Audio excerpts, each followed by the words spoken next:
কোরআনে কারিমের সূরা নিসার মধ্যে আছে 14 জনকে বিয়ে করা হারাম। নিজের মা, নিজের বোন, নিজের মেয়ে, নিজের ফুফু, নিজের খালা, নিজের ভাতিজি, কথা বলেন না কেন, নিজের শাশুড়ি আসেনি?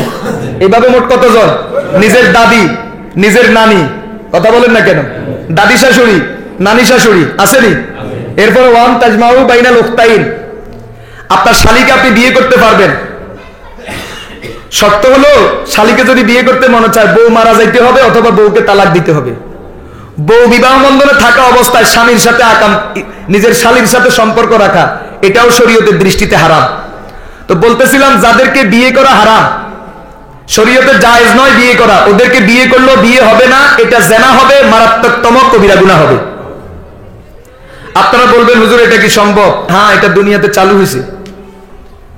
বর্তমানে অশ্লীলতা, বেহায়াপনা, এই জাতীয় দিবস পালন, ভালোবাসার বিনিময়, এটার বরকতে আল্লাহ দিলে দুনিয়াতে এখন এরকম বিয়ে শাদী চালু হয়েছে। কথা বুঝে আসছে নি? হ্যাঁ, পুত্রবধূ নিরাপদ নয় শুরু হয়েছে। আর আল্লাহ নবী তো স্পষ্ট আমাদেরকে জানায় গেছেন এমন সময় আসবে যখন মায়ের হাতে, সন্তানের হাতে নিজের মাও নিরাপদ থাকবে না। নাউজুবিল্লাহ। এগুলোর ব্যাখ্যা দেওয়া সম্ভব নয়, কারণ এটা এমন এক বিষয় বলাটাও অসম্ভব। এমন সময় আসবে যখন ছেলের হাতে মা নিরাপদ থাকবে না, মায়ের ইজ্জত ছেলের হাতে নিরাপদ থাকবে না, এমন একটা সময় আসবে। নষ্ট কি পরিমাণ হয়েছে, সমাজ আরো নষ্ট হবে। বলতেছিলাম এইভাবে আপনার শালী, আপনার খালা শাশুড়ি, আপনার ফুফু শাশুড়ি বা আপনার বিবির ভাতিজি, আপনার বিবির বোনজি, এদেরকে আপনি বিয়ে করতে পারবেন। শর্ত হলো আপনার বিবি মারা যাইতে হবে অথবা বিবিকে তালাক দিতে হবে। আরসালাহুল্লাহু তাআলা ইলা কাফাতিন নাস বাশীরান ওয়া নাযীরা ওয়া দাঈয়ান ইলাল্লাহি বিইذনিহি ওয়া সিরাজাম মুনীরা। সাল্লাল্লাহু তাআলা আলাইহি ওয়া আলা আলিহি ওয়া আসহাবিহি ওয়া সাল্লামা তাসলিমান কাসীরান কাসীরা। আম্মা বা'দু ফাআউযু বিল্লাহি মিনাশ শাইতানির রাজীম। বিসমিল্লাহির রাহমানির রাহিম। ومن آياته أن خلق لكم من أنفسكم أزواجا لتسكنوا إليها وجعل بينكم مودة ورحمة إن في ذلك لآيات لقوم يتفكرون. وقال سيدنا رسول الله صلى الله عليه وسلم لا يؤمن أحدكم حتى أكون أحب إليه من والده وولده والناس أجمعين. صدق الله مولانا العظيم وصدق رسوله النبي الكريم ونحن على ذلك لمن الشاهدين والشاكرين والذاكرين والحمد لله رب العالمين. سبحانك لا علم لنا إلا ما علمتنا إنك أنت العليم الحكيم. বাইতুন নূর জামে মসজিদ ও এলাকাবাসীর উদ্যোগে আয়োজিত বার্ষিক ওয়াজ ও দোয়ার মাহফিলে উপস্থিত হযরতে উলামায়ে কেরাম, মুরব্বিয়ানে ইজম, যুবক ভাই ও বন্ধুগণ, পর্দার আড়ালে অপেক্ষমান অত্যন্ত শ্রদ্ধেয় সম্মানিতা মা ও বোনেরা, মহান রব্বুল আলামিনের দরবারে শুকরিয়া আদায় করছি, যিনি অত্যন্ত মেহেরবানি করে আমাদেরকে এই কোরআনের মজলিসে, জান্নাতের বাগানে উপস্থিত হওয়ার তৌফিক দান করেছেন। এজন্য শুকরিয়া আদায় করি আলহামদুলিল্লাহ। কোরআনে কারীমের সূরাতুর রুম থেকে 21 নম্বর আয়াতে কারিমা আপনাদের সামনে তেলাওয়াত করেছি। রাসূল করিম সাল্লাল্লাহু আলাইহি ওয়াসাল্লামের অসংখ্য অগণিত আহাদিসে মুবারাকা থেকে একখানা হাদিস শরীফ আপনাদের সামনে পাঠ করেছি। আল্লাহ পাক রব্বুল আলামিন যদি মেহেরবানি করেন এর উপরেই কিছু কথা আলোচনা করব। আল্লাহ আমাদের সকলকে আমলের তৌফিক দান করুন, আমিন। আল্লাহ পাক রব্বুল আলামিন গোটা পৃথিবীকে, সমস্ত মাখলুককে তার অসংখ্য অগণিত নেয়ামতের মধ্যে ডুবাইয়া রাখছেন। আমাদের আল্লামা হাবিবুল্লাহ মেজবা রহমতুল্লাহ আলাই বলতেন, মাছ যেমন পানির মধ্যে সবসময় ডুবা থাকে, এটাই মাছের জীবন। পানি থেকে মাছ আলাদা হলে আর মাছ বাঁচতে পারে না, কিছুক্ষণ পরে মারা যায়। তো মাছ যেমন পানির মধ্যে ডুবা থাকে, হযরত খতিব আজম হাবিবুল্লাহ মেজবা রহমতুল্লাহ আলাই বলেন, ঠিক গোটা সৃষ্টি জগৎ, বিশেষ করে আমরা মানবকুল প্রতিটি মুহূর্তে আল্লাহ পাকের রহমতের সাগরের মধ্যে এইভাবে ডুবে আছি। আল্লাহ যদি এক মুহূর্তের জন্য যদি তার রহমতের নজর যদি আমাদের থেকে সরে আনেন, তাহলে এই পৃথিবীতে মানুষ বেঁচে থাকা তো দূরের কথা, কোনো মাখলুক এমনকি সৃষ্টি জগৎ কোনো কিছুই ঠিক থাকবে না, সব ধ্বংস হয়ে যাবে। আল্লাহ পাক রব্বুল আলামিন মানুষের প্রতি অনেক দয়া অনুগ্রহ করেন। তার মধ্যে বিশেষ বিশেষ কিছু অনুগ্রহ আর দয়া এমন আছে যেগুলির কথা আল্লাহ বলে বলে কোরআনে কারিমে মাঝে মাঝে মানুষকে একটু খোঁটা দিছেন। কিছু নেয়ামত এমন আছে যে আয়াতে কারিমা আমি আপনাদের সামনে তেলাওয়াত করেছি, এখানেও এই জাতীয় একটা বিষয়ের আলোচনা। বিষয়টা হলো স্বামীর জন্য স্ত্রী, স্ত্রীর জন্য স্বামী। আল্লাহ পাক রব্বুল আলামিন বলেন, ওয়া মিন আয়াতিহি আন খালাকা লাকুম মিন আনফুসিকুম আজওয়াজা।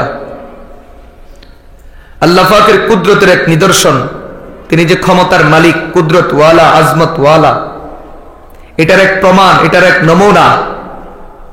এবং তিনি যে মানুষের প্রতি অসংখ্য অগণিত নেয়ামত দান করেছেন তার এক প্রমাণ, আন খালাকা লাকুম মিন আনফুসিকুম আজওয়াজা, যে তিনি তোমাদের জন্য তোমাদের থেকেই তোমাদের বিবি পয়দা করেছেন। সুবহানাল্লাহ। আর শুধু বানায়া ছেড়ে দেন নাই, ওয়াজআলা বাইনাকুম মাওয়াদ্দাতান ওয়া রাহমা, আল্লাহ তোমাদের পরস্পরের মাঝে ভালোবাসা, মোহাব্বত এবং দয়া অনুগ্রহ সৃষ্টি করে দিয়েছেন। আল্লাহ বলেন, ইন্না ফি যালিকা লাআয়াতিল লিকাওমি ইয়াতাফাক্কারুন, যারা আমার কুদরত নিয়ে একটু চিন্তা করে, গবেষণা করে, ফিকির করে, চিন্তাশীল যারা, তাদের জন্য এর মধ্যেই আছে স্বামী স্ত্রীর দাম্পত্য জীবন, স্বামী স্ত্রীর বৈবাহিক জীবনের মধ্যে আমার কুদরতের নিদর্শন আছে। সুবহানাল্লাহ।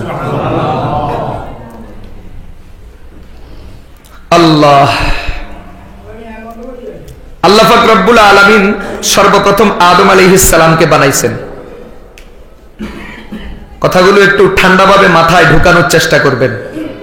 প্রথম বানাইছেন কাকে? আচ্ছা, আদম আলাইহিস সালাম কি পুরুষ না মহিলা?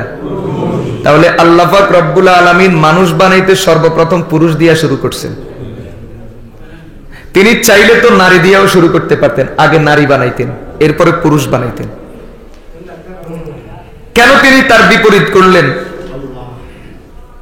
এটাও তো এক আজব কুদরত। আল্লাহ পাক প্রথমে পুরুষ বানাইয়া এতে সমস্ত মানুষের সম্মান বুঝানোর মধ্য দিয়া মানুষের মধ্যে যে আবার পুরুষ জাতি আরেকটু সম্মানিত, এটা প্রমাণ করে দিলেন। বুঝেন নাই কথাটা? প্রথমে কাকে বানাইছেন? উনি কি পুরুষ না মহিলা? আচ্ছা, পুরুষ বানাইলেন। বানাইয়া আল্লাহ রব্বুল আলামিন উনাকে দিলেন জান্নাতে। অথচ আল্লাহ পাক রব্বুল আলামিন আদম আলাইহিস সালামকে বানানোর আগে ফেরেশতাদের সাথে পরামর্শ করতেছেন তখন তিনি বলতেছেন, ইন্নী জাইলুন ফিল আরজি খলিফা, আমি আমার জমিনের জন্য প্রতিনিধি পাঠাবো। পরামর্শ চাইলেন, জমিনে প্রতিনিধি পাঠাইবেন, আর বানাইয়া থুইছেন জান্নাতে। সব বাহ্যিক দৃষ্টিতে উল্টা মনে হয়। বানাইছেন কোথায়? কোন কোন মুফাসসিরিনের মতে আল্লাহ রাব্বুল আলামিন আদম আলাইহিস সালামকে বানাইছেন তার আরশে আজিমের নিচে রাইখা। আর কেউ কেউ বলেন, কয় না, বানানোটাও জান্নাতের মধ্যে।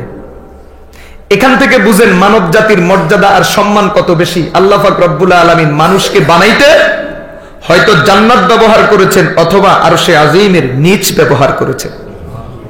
আর দুইটার মধ্যে কোনো বৈপরীত্য নাই, কারণ আরশে আজিমের নিচেই তো জান্নাত। বুঝেন নাই কথাটা? আপনি কি আপনার সম্মান বুঝতেছেন? আপনি যে মানুষ, সম্মানটা বুঝতেছেন? কি সম্মান? আল্লাহ আপনাকে কোথায় বানাইছেন? সব মাখলুককে যেখানে সেখানে বানাইয়া দিচ্ছেন, কিন্তু মানুষকে আল্লাহ বানানোর জন্য জায়গা নির্বাচন করেছেন আরশের নিচে, জান্নাতের মধ্যে। আচ্ছা, আল্লাহ বলেন বানাইবো জমিনের জন্য, কিন্তু বানাইয়া দিছেন জান্নাতে। উল্টা মনে হয়, কয় না উল্টা না, সবই সোজা। কেমনে সোজা? আসলে আল্লাহ পাক রব্বুল আলামিন যে মানুষকে দুনিয়াতে পাঠাবেন, মানুষ দুনিয়াতে এসে কি অর্জন করবে? বলেন কি অর্জন করবে? বলেন না। দুনিয়াতে এসে অর্জন করবে কি? জবাব চিন্তা করলে বের হবে। বলেন, মানুষ দুনিয়াতে এসে অর্জন করবে কি? জান্নাত। সুবহানাল্লাহ বলেন না। তাহলে মানুষের দুনিয়ার প্রত্যেকটা কাজের পিছনে রহস্য থাকবে, আমাকে জান্নাত অর্জন করতে হবে, তাই না? কিন্তু আমরা দুনিয়াতে এসে এই কথাটা সবাই ভুলে গেছি।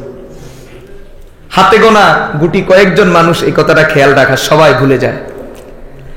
আল্লাহ পাক রব্বুল আলামিন আমাদেরকে বানাইলেন জমিনের জন্য, কিন্তু বানাইয়া জমিনে না দিয়া আগে দিলেন জান্নাতে।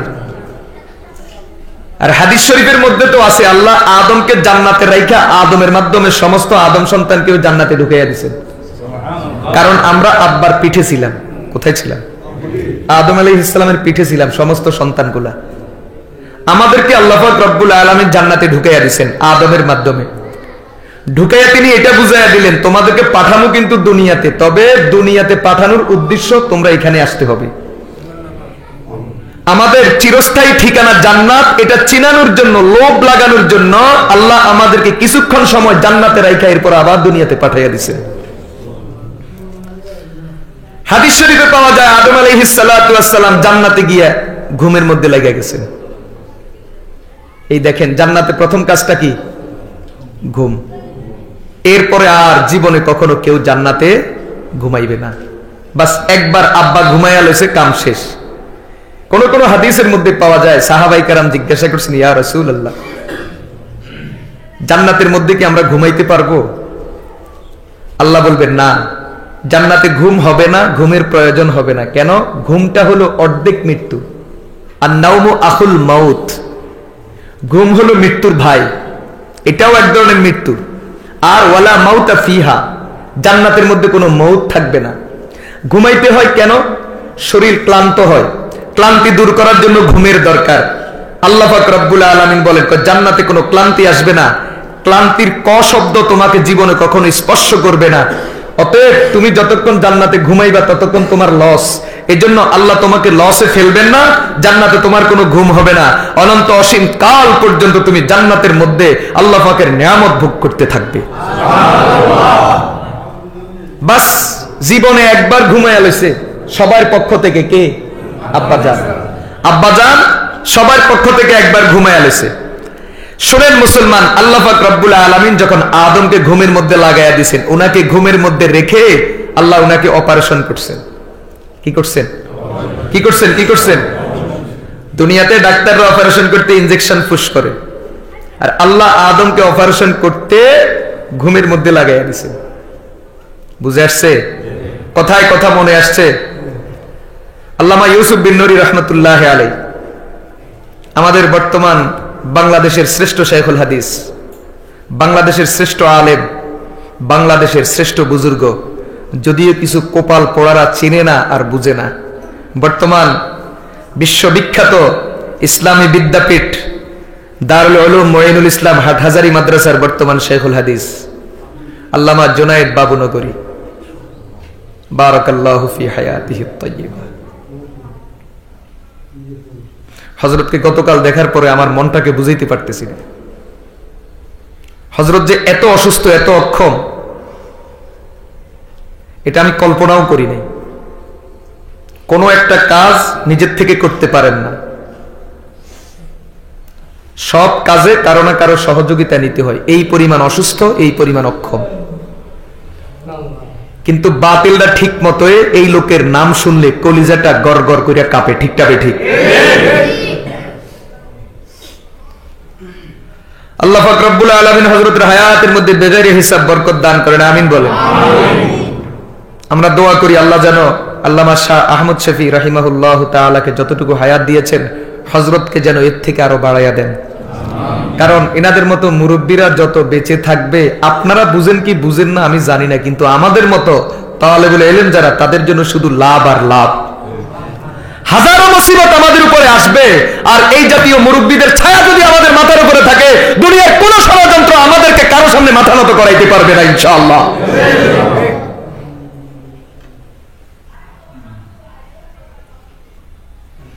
আল্লামা জুনায়েদ বাবুনগরীর উস্তাদ আল্লামা ইউসুফ বিন নুরি রহমতুল্লাহ আলাইহি অপারেশন থিয়েটারে ঢুকানো হয়েছে। হযরতের অপারেশন হবে, ডাক্তার বলে হুজুর আপনাকে বেহুশ করতে হবে, ইনজেকশন নিতে হবে, তবেই অপারেশন। কয় না, আমাকে তো বেহুশ করা যাবে না। কি বলেন হুজুর, বেহুশ না করলে মানুষ মারা যাবে? বেহুশ করে অপারেশন করার পরেও তো কত মানুষ বাঁচে না, মারা যায়। আপনি কি বলেন? কয় না, আমি তো বেহুশ হইতে দিব না। তো কি করতে হবে? তোমরা আমাকে আমার কাজ করতে দাও, আমি আল্লাহর কালাম তেলাওয়াত করব। তেলাওয়াত করতে করতে করতে করতে তোমরা আমার শরীরের মধ্যে কিছু লক্ষণ আর আলামত বুঝবা, দেখবা আমার চেহারার মধ্যে, আমার শরীরের মধ্যে এই এই আলামত দেখা যায়। এই অবস্থাটা যখন দেখবা, তখন তোমরা মনে করবা আমি আর এই দুনিয়াতে নাই, আমি আরেক জগতে চলে গেছি। এর ফাঁকে দিয়া তোমরা তোমাদের অপারেশন শেষ করে দিবা। ভাইরা আমার, বলতেছিলাম আল্লামা ইউসুফ বিন নুরি রাহমাতুল্লাহ আলাইহি কোরআনে কারীমের তেলাওয়াত আরম্ভ করলেন, সূরা ইয়াসিন তেলাওয়াত আরম্ভ করলেন। একে একে একে একে এক একটা আয়াত, এক একটা সূরা তেলাওয়াত করতেছেন। অনেকক্ষণ তেলাওয়াত করার পরে তেলাওয়াত বন্ধ করলেন। তেলাওয়াত বন্ধ করে বলে, কিও ডাক্তাররা, তোমাদেরকে কত আগে বললাম, তোমাদেরকে আমি বলেই দিলাম, আমার শরীরের মধ্যে যদি এই এই আলামত গুলা যদি তোমরা দেখো, তাহলে তোমরা বুঝবা আমি আর এই দুনিয়াতে নাই, আমি ভিন্ন কোন জগতে চলে গেছি। তোমরা তোমাদের অপারেশনের কাজ শেষ করবা। আরে ডাক্তাররা, তোমরা কি বুঝো না আমার শরীরের মধ্যে লক্ষণগুলো কত আগে প্রকাশ পেয়েছে?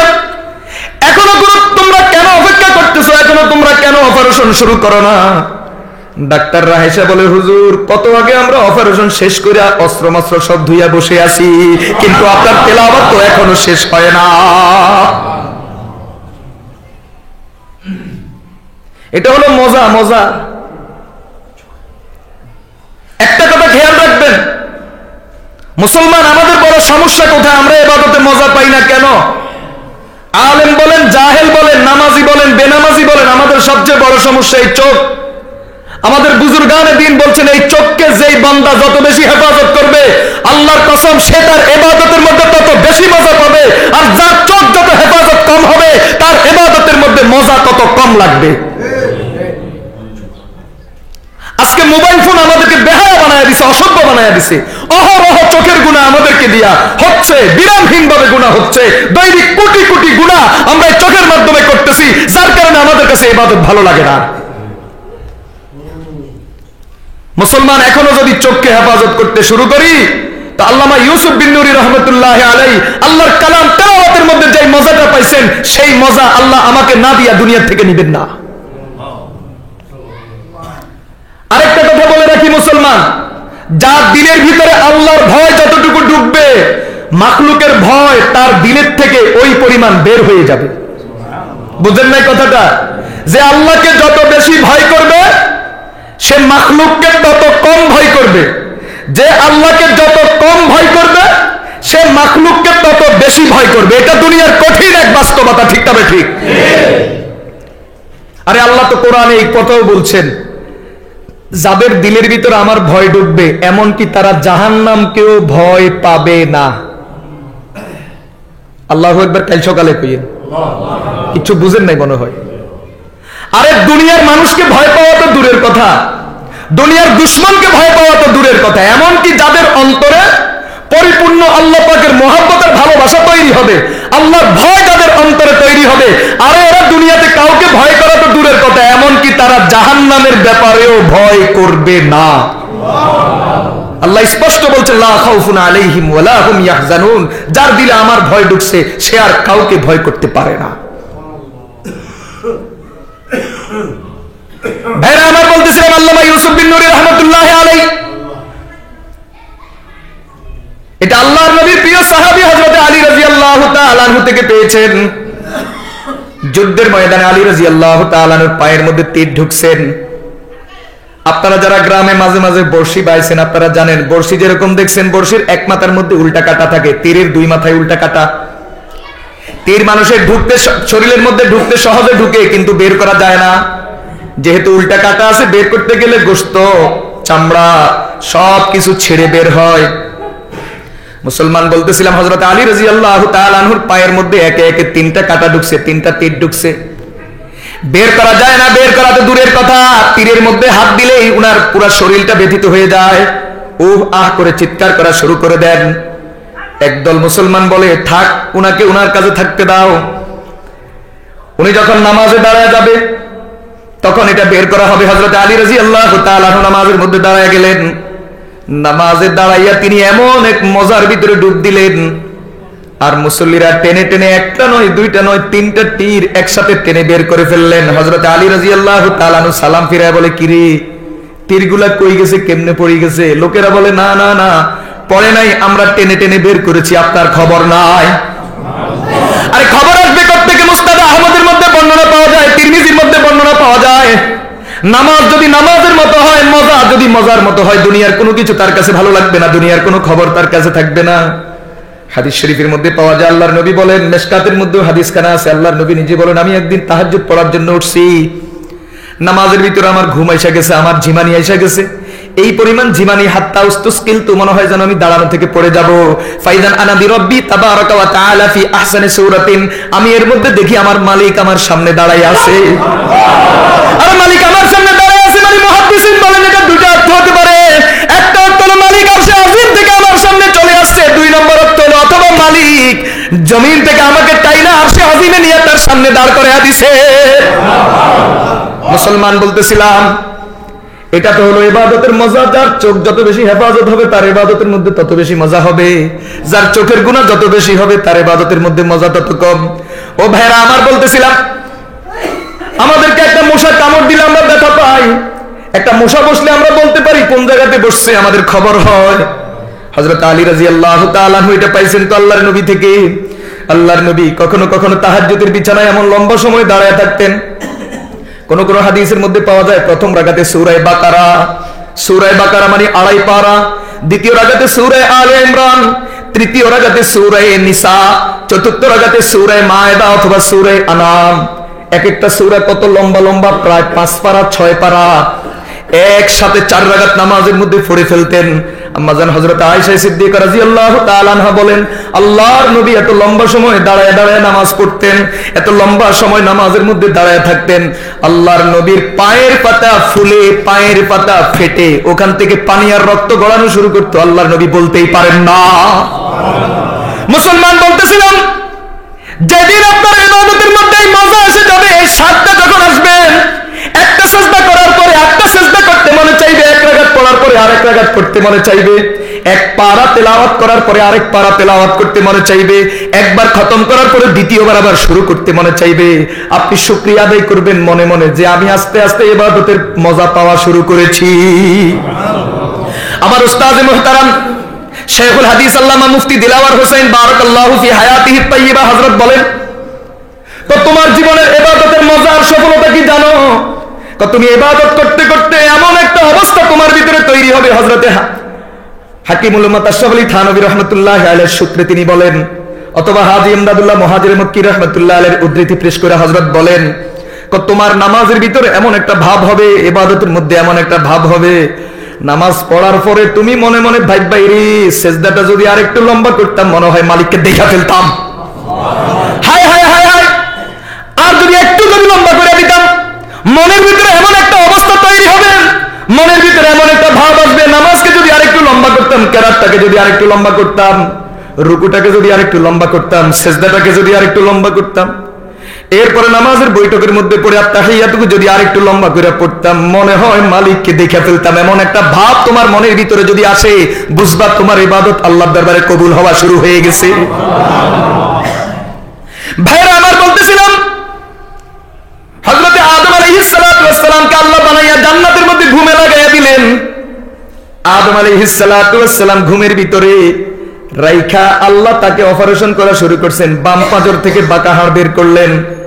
বাঁকা হাড় বের করে এখান থেকে আল্লাহ পাক রব্বুল আলামিন আমাদের আম্মা হযরত হাওয়া আলাইহিস সালাতু ওয়াস সালামকে পয়দা করলেন। পয়দা করাইয়া করে সুন্দর করে সাজাইয়া গোছাইয়া, এরপরে আপনার মাথার উপরে কাপড় দিয়া ঘুমটা দিয়া সুন্দর করে আদম আলাইহিস সালামের পাশে বসাইয়া দিয়েছেন। বলেন আল্লাহু আকবার। এখান থেকে একটা কথা বুঝেন, আল্লাহ আদমকে বানাইছে সরাসরি মাটি থেকে, কিন্তু আম্মাকে বানাইছে কোনখান থেকে? আব্বার হাড়ের থেকে। বাঁকাটা এখন থাক, কিসের থেকে? আব্বার। তা আল্লাহ চাইলে আম্মাকে কি সরাসরি মাটি থেকে বানাইতে পারতেন না? এটা কেন করলেন? আল্লাহ বুঝিয়ে দিলেন নারীর জীবনটা, একজন মহিলার জীবন পুরুষ ছাড়া অসম্ভব। কারণ নারীর অস্তিত্বই এসেছে পুরুষ থেকে। আপনি মানবেন না মানবেন সেটা আপনার ব্যাপার, আমি জানি না। আপনার যদি কোফাল খারাপ হয় আপনি মানিয়েন না, সমস্যা নেই। কিন্তু আল্লাহর কোরআন আমাদেরকে সবক দিছে। কি সবক? বলেন বলেন, সবকটা কি? আল্লাহ চাইলে আব্বাকে যেমন সরাসরি মাটি থেকে বানাইছেন, আম্মাকে কি বানাইতে পারতেন না? মাটির কি অভাব লাগছে? নাকি আব্বারে বানাইছেন মাটি সব শেষ হয়ে গেছে? কথা বলেন না কেন? আব্বাকে বানাইছেন কত হাত লম্বা? 60 হাত লম্বা। মাটি নিছেন কতটুকু? কতটুকু? হযরত আজরাইল আলাইহিস সালাতু ওয়াস সালাম যখন জমিন থেকে মাটি নেওয়ার জন্য যখন এইভাবে হাতটাকে মেলছেন, এখান থেকে বুঝেন হযরত মালাকুল মউতের হাতটা কত বড়। যখন হাতটাকে এভাবে প্রসারিত করছেন, গোটা পৃথিবী, যার আয়তন 51 কোটি 1 লক্ষ বর্গ কিলোমিটার, এই গোটা পৃথিবীটা তার হাতের তলা চলে গেছে। তার হাতের তালু, তার হাতটা পৃথিবী থেকেও বড়। এরপরে এইভাবে আঙ্গুলগুলোকে গোলাইয়া টান দিছেন, গোটা জমিনের উপর থেকে মাটি তার হাতের মধ্যে চলে আসছে। এটা নিয়ে আল্লাহর কাছে দৌড় মারছেন। মাটি যা নিছেন এটাও তো লাগে নাই। আদম আলাইহিস সালাম কয় হাত? 60 হাত। বের হলো 7 হাত। 7 হাত আর 60 হাত। মাটি যা নিছেন সব মাটিও তো লাগে নাই। আর তাছাড়া কি আল্লাহর কাছে মাটির অভাব আছে?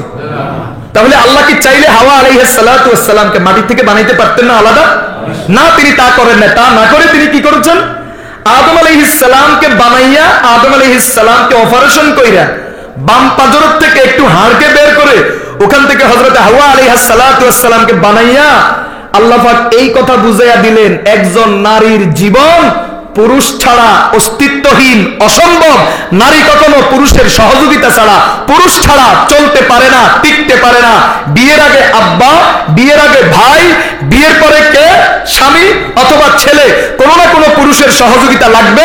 বিশেষ করে একজন নারীর জীবনটা আগাগোড়া পুরো জীবনের প্রায় বৃহৎ অংশটা স্বামী কেন্দ্রিক। স্বামী ছাড়া তার জীবন অসম্ভব, মুশকিল। এজন্য আল্লাহ পাক রব্বুল আলামিন এই কথা সবক দেওয়ার জন্য আদম আলাইহিস সালামের পাঁজর থেকে একটু হাড় নিয়া আম্মাকে বানাইয়া আমাদেরকে এই কথাটা বুঝাইয়া দিয়েছে, নারী ভিন্ন কেউ নয়, তোমার শরীরের একটা অঙ্গের নাম। সুবহানাল্লাহ বলেন। কি সবক আমাদেরকে দিয়েছেন? নারী তোমার বিবি অন্য কেউ না, তোমার শরীরের একটা অঙ্গের মতো। কারণ তোমার শরীরের একটু হাড় নিয়েই তো আল্লাহ তাকে পয়দা করছেন। তোমার হাত যেমন, তোমার পা যেমন, তোমার মাথা যেমন, চোখ যেমন, নাক যেমন, কান যেমন, হাড় যেমন, ঠিক তেমনি ভাবে তোমার বিবিও তোমার জন্য এমন। কেন?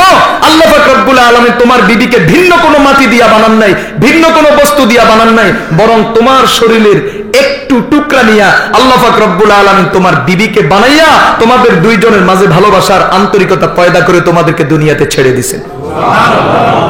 মুসলমান বলতেছিলাম, আল্লাহ পাক রব্বুল আলামিন হাওয়া আলাইহিস সালাতু ওয়াস সালামকে বানানোর পরে সাজায়া গুছায়া সুন্দর করে আদমের পাশে বসায়া দিয়েছেন। আদম আলাইহিস সালাতু ওয়াস সালামকে আল্লাহ বানানোর পরে যখন জান্নাতের মধ্যে দিবেন, কোনো জিনিসের অভাব নাই, কিন্তু আদমের মনে শান্তি নাই।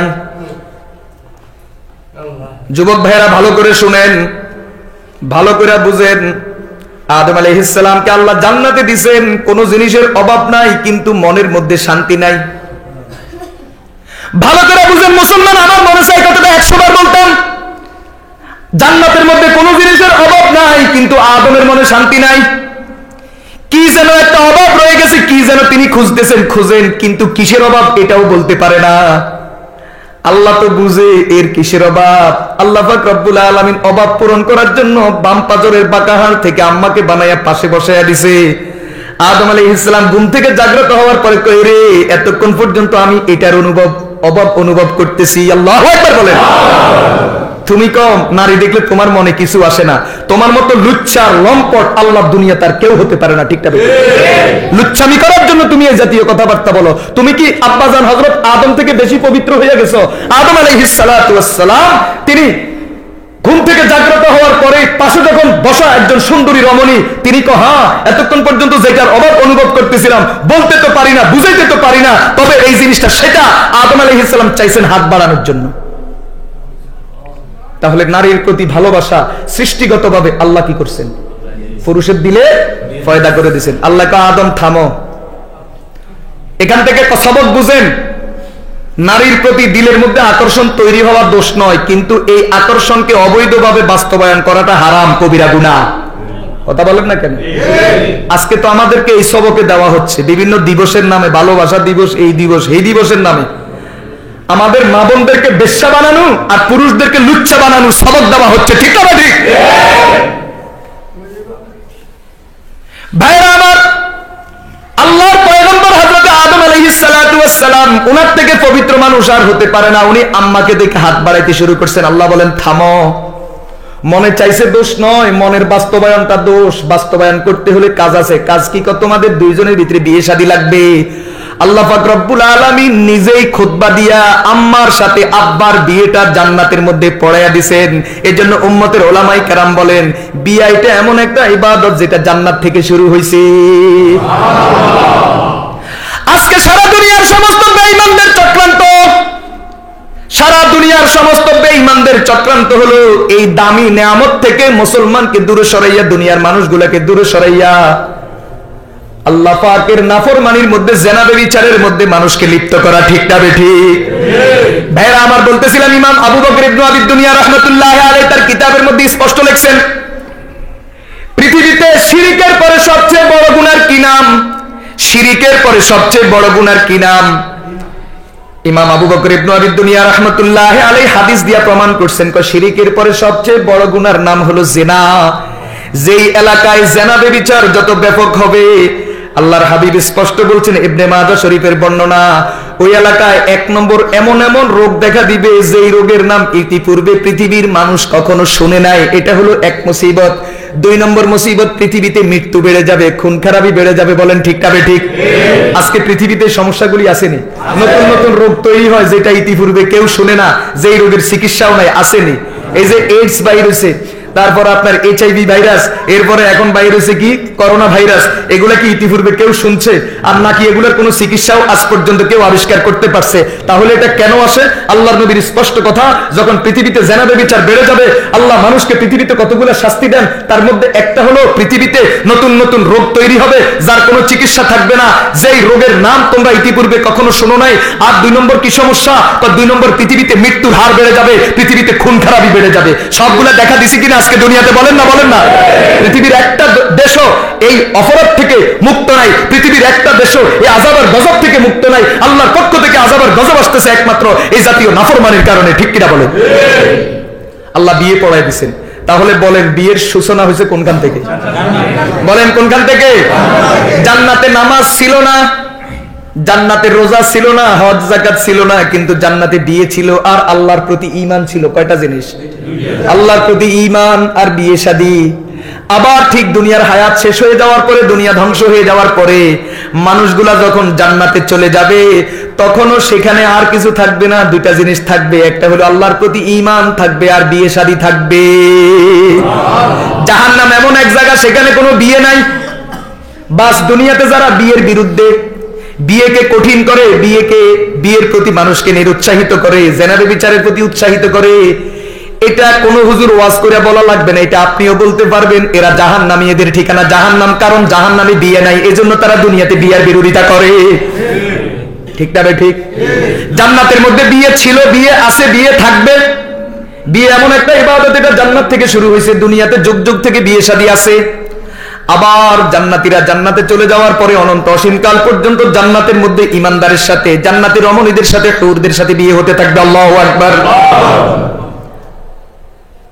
তাহলে বোঝা গেল এই হাদিস আমাদেরকে কি শিখাইলো?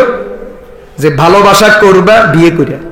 বলেন, ভালোবাসা করবা না বিয়ে ছাড়া? বিয়ে করবা না বিয়ে ছাড়া? কথা বলেন না কেন? জেনা কাকে বলে আর বিয়ে কাকে বলে? জেনা কাকে বলে শুনেন। আজকে তথাকথিত দুনিয়ার কেউ কেউ ভাগ করে, একটা হলো জেনা আর একটা হলো দর্শন। জেনা হলে বিচার নাই, দর্শন হলে বিচার আছে। তাও এখনো দর্শন হলে বিচার নাই, শুধু মূল্যে বিচার হয়। কথা কয় না? জেনা হইলো, দর্শন হইলো কি নাই, বিচার নাই। বিচার হয় কখন? মরে গেলে। মরে গেলে। আল্লাহ হেফাজত করুক। বলতেছিলাম জেনা কাকে বলে। ইসলামের দৃষ্টিতে জেনা বলা হয়, শুনেন ভালো করে, শুনতেছেন তো? জেনা বলা হয় বিয়ে ছাড়া, বিয়ে যেই কোনো ধরনের প্রেম ভালোবাসা নিবেদন, এটাকে বলা হয় জেনা। চোখে হোক, হাতে হোক, কথায় হোক, কলমে হোক, অথবা শারীরিক সম্পর্ক গঠনের মাধ্যমে হোক, অর্থাৎ দুইজন লাগি গেছে, যেইভাবে হোক এটাকে বলা হয় জেনা। সাথে সাথে শরীয়তে যেই বিয়াকে অনুমোদন করে না ওই বিয়াও জেনা। বলেন, ওই বিয়াও কি? বুঝেন নাই কথা? একটা হলো বিয়ে হয় নাই, বিয়ে ছাড়া প্রেম নিবেদন চলছে, বিয়ে ছাড়া ভালোবাসা চলছে, বিয়ে ছাড়া একসাথে থাকা খাওয়া চলছে, এটা জেনা, কবিরা গুনাহ। চাই জোরপূর্বক হোক আর স্বেচ্ছাই হোক। বুঝেন? জোরপূর্বক হলে এটাকে আমাদের দেশে ধর্ষণ বলে, আর স্বেচ্ছাই হলে জেনা বলে। কিন্তু শরীয়তে দুটোটার শাস্তি এক। স্বেচ্ছাই হোক আর জোরপূর্বক হোক, শাস্তি কি? মৃত্যুদণ্ড। বলেন, শাস্তি কি? মৃত্যুদণ্ড। যদি বিবাহিত আর বিবাহিতা হয়, অবিবাহিতা হলে সঙ্গে সার। এ কি রজব কি করো? ওই যে বেত্রাঘাত করো। ফাজলিদু কুল্লা ওয়াহিদিন মিনহুমা মিআতা জালদা। বেত্রাঘাত, 100 বেত্রাঘাত, দৌড়া মারা যেটাকে বলা হয়। কি মারা? দৌড়া মারা। আর যদি বিবাহিতা হয় তাহলে মৃত্যুদণ্ড। কিসের মাধ্যমে? পাথর মারার মাধ্যমে, রজম করার মাধ্যমে। কথা বুঝে আসছে তো? যে কথাটা বলতেছিলাম, ইসলাম বলে ধর্ষণ হোক আর জেনা হোক, মানে স্বেচ্ছায় হোক আর জোরপূর্বক হোক, শাস্তি এক। হ্যাঁ, জোরপূর্বক হওয়ার ক্ষেত্রে শুধু এতটুকু, যার ইচ্ছা ছিল না তাকে শাস্তি দেওয়া হবে না। কোন সময় দেখা গেছে মেয়ের ইচ্ছা নাই, ছেলে জোর করে করছে, তাহলে ছেলের ওই শাস্তি যেটা জেনার ক্ষেত্রে শাস্তি। আর কোন কোন সময় দেখা গেছে মেয়ে জোর করে করাইছে, ছেলের ইচ্ছা ছিল না, তাইলে সেই ক্ষেত্রে মেয়ের শাস্তি, ছেলের হবে না। কথা বুঝে আসছে? তাহলে ইসলামে জেনা কাকে বলে? বিবাহ ছাড়া যেই কোনো ধরনের নারী পুরুষের সম্পর্ক, এটাকে জেনা বলে। 2 নম্বর, বিয়া হয়েছে ঠিক, কিন্তু এমন বিয়া যেই বিয়া শরীয়তে অনুমোদিত নয়, এমন বিয়ার মাধ্যমেও যা হবে সব জেনা। যেমন বর্তমানে আমি 1-2টা উদাহরণ পেশ করতে পারি। বাংলাদেশের কথা বলবো না, থাক, পৃথিবীর কোন কোন দেশে নাকি আছে, চাকরি করতে গিয়া 2 জন একসাথে, মানে পুরুষ আর মহিলা একই অফিসে চাকরি করে, বা ছেলে আর মেয়ে একই কলেজে পড়াশোনা করে, তো 2 জন লিভ টুগেদার করে। লিভ টুগেদার বুঝেন আপনারা? লিভ টুগেদার মানে নিয়মতান্ত্রিক শরীয়তের দৃষ্টিতে যেই বিয়ে, ওই বিয়ে না, কিন্তু 2 জন স্বামী স্ত্রীর মতো একসাথে থাকে। এটা হলো লুচ্চামি আর বেশ্যাগিরির সার্টিফিকেট নেওয়া। একসাথে বাসা ভাড়া নিয়ে থাকে, একসাথে স্বামী স্ত্রীর মতো চলে। এরপরে যেদিন চাকরি শেষ বা যেদিন পড়ালেখা শেষ, তুমি তোমার দেশে যাবে, আমি আমার দেশে যাবো, কাম শেষ। এক পদ্ধতি। 2 নম্বর পদ্ধতি, আমাদের দেশে যে সমস্ত মহিলাদের 3 তালাক হয়ে যায়, 3 তালাক হওয়ার পরে শরীয়তের দৃষ্টিতে করণীয় কি, সেই করণীয় না জেনে, মাসআলা না জেনে, অনেকে আছে আরেক জায়গাতে বিয়ে বসি যায়। অনেক মহিলা তো আছে আরেক পুরুষের কাছে বিয়ে বসার নিয়তে নিজের পুরুষকে ছাইরা, নিজের স্বামীকে ছাইরা চলে যায়। এই যে শরীয়তের দৃষ্টিতে এই বিয়াগুলো গ্রহণযোগ্য নয়। তো আপনি যেখানে থাকবেন, যেখানে ঘর সংসার করবেন, কথা বলবেন, তাকাইবেন, মেলামেশা করবেন, যা কিছু করবেন, সব জেনা জেনা জেনা। নাউজুবিল্লাহ বলেন। বর্তমান যুগের সংক্ষেপে 2টার কথা বললাম যেহেতু সময় কম। আর ইসলাম পূর্ব যুগে আরবের জাহিলি সমাজে মোট 4 প্রকারের বিয়ে ছিল। কয় প্রকারের? বলছি না কিছু বিয়ে জেনা। একটা হলো বিবাহ ছাড়া থাকা, এটা জেনা। আরেকটা হলো বিয়ের মাধ্যমেও জেনা। বিয়ের মাধ্যমেও কি জেনা। আরব সমাজের 4 রকমের বিয়ে প্রচলন ছিল। আচ্ছা, আমাদের সমাজের আরেকটা কথা বলে ফেলি, এটা আমাদের সমাজে না, সব সমাজের জন্য প্রযোজ্য। যাদেরকে বিয়ে করা হারাম ওদেরকে বিয়ে করা। আপনারা জানেন কোরআনে কারিমের সূরা নিসার মধ্যে আছে 14 জনকে বিয়ে করা হারাম। নিজের মা, নিজের বোন, নিজের মেয়ে, নিজের ফুফু, নিজের খালা, নিজের ভাতিজি, কথা বলেন না কেন, নিজের শাশুড়ি, আসেনি? এইভাবে মোট কতজন? নিজের দাদি, নিজের নানি, কথা বলেন না কেন, দাদি শাশুড়ি, নানি শাশুড়ি, আসেনি? এরপরে ওয়ান তাজমাউ বাইনাল উখতাইন, আপনার শালীকে আপনি বিয়ে করতে পারবেন। শর্ত হলো শালীকে যদি বিয়ে করতে মনে চায় বউ মারা যাইতে হবে অথবা বউকে তালাক দিতে হবে। বউ বিবাহ বন্ধনে থাকা অবস্থায় স্বামীর সাথে নিজের শালীর সাথে সম্পর্ক রাখা এটাও শরীয়তের দৃষ্টিতে হারাম। তো বলতেছিলাম যাদেরকে বিয়ে করা হারাম, শরীয়তে জায়েজ নয় বিয়ে করা, ওদেরকে বিয়ে করলেও বিয়ে হবে না, এটা জেনা হবে, মারাত্মকতম কবিরা গুনাহ হবে।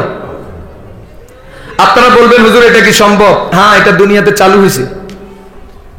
বর্তমানে অশ্লীলতা, বেহায়াপনা, এই জাতীয় দিবস পালন, ভালোবাসার বিনিময়, এটার বরকতে আল্লাহ দিলে দুনিয়াতে এখন এরকম বিয়ে শাদী চালু হয়েছে। কথা বুঝে আসছে নি? হ্যাঁ, পুত্রবধূ নিরাপদ নয় শুরু হয়েছে।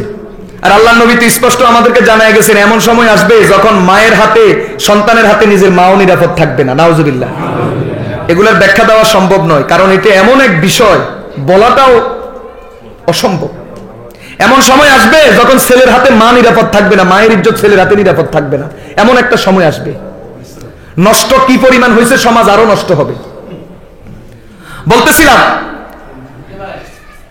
এইভাবে আপনার শালী, আপনার খালা শাশুড়ি, আপনার ফুফু শাশুড়ি, বা আপনার বিবির ভাতিজি, আপনার বিবির বোনজি, এদেরকে আপনি বিয়ে করতে পারবেন। শর্ত হলো আপনার বিবি মারা যাইতে হবে অথবা বিবিকে তালাক দিতে হবে। বিবিকে তালাক না দিয়া বা বিবি মারা যায় না এরপরও হেদিকে নজর যায়, এটা মারাত্মকতম অপরাধ। তো 14 জনকে বিয়ে করা কি হারাম, বুঝে আসছে? এদের সাথে যদি কেউ বিয়ে করে তাহলে বিয়ে শরীয়তে গ্রহণযোগ্য নয়। আচ্ছা, তো বলতেছিলাম ইসলাম পূর্ব যুগের 4 রকমের বিয়ে ছিল। এক রকমের বিয়ে হলো যেমন বর্তমান আমাদের সমাজে ইসলামের দৃষ্টিতে প্রচলিত যেই বিয়ে, এটা তো ঠিক আছে।